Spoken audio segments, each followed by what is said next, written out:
Après une conduite héroïque pendant la Première Guerre mondiale, où il a été blessé, le capitaine Stephen Sorrell rentre heureux à Londres, retrouver sa femme et son jeune garçon, Kit. Un triste accueil l'attend à la maison.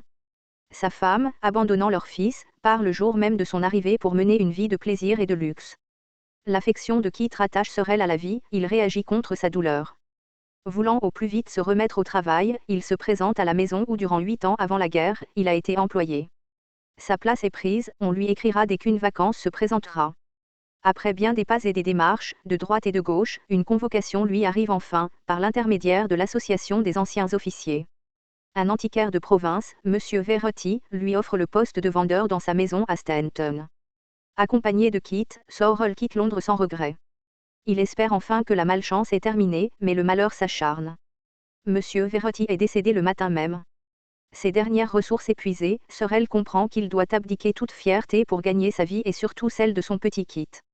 Il accepte donc la place de garçon à l'auberge de l'Ancre. Là, le malheureux endure un véritable martyre. La patronne, quoique mariée, le remarque et lui laisse entendre qu'il ne tient qu'à lui que son sort s'améliore. Sorrell, écœuré, ne veut pas comprendre. La vie devient un enfer pour le pauvre homme, jusqu'au jour où un voyageur, M. Roland, remarquant ses qualités, lui propose l'emploi d'aide-portier à l'auberge du Pélican, à Vicenne-Tombury, dont il est propriétaire. La place de portier principal est tenue par Buck, ancien sergent-major qui, pendant la guerre, sauva la vie de M. Roland. Cet homme, vulgaire et brutal, ne tarde pas à être jaloux de son aide, dont l'éducation a attiré la sympathie du patron. La crainte de retomber sans travail donne à Sorrell le courage de supporter toutes les méchancetés de Buck. Ce dernier pourtant, s'étant attaqué à Fanny, la gouvernante de l'hôtel, est mis à la porte et Sorrell est nommé portier principal.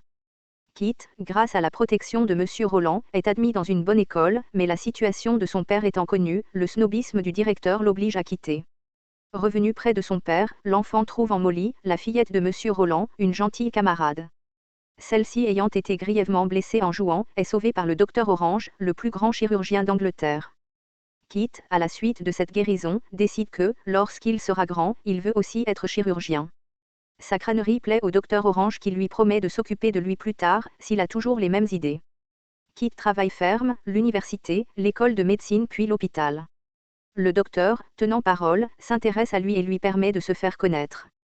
La situation de Sorrell s'améliore également, il a maintenant l'affection de Fanny, et M. Roland, voulant se reposer, lui confie la direction de l'hôtel.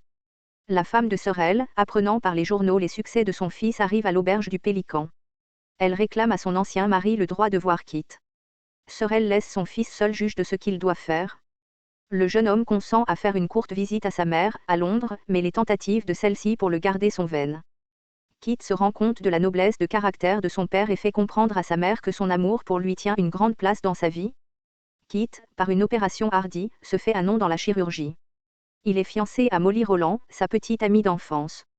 Les sacrifices de Sorrell pour son enfant n'ont pas été perdus. Son fils heureusement marié, il peut enfin songer à se reposer et se retire à la campagne.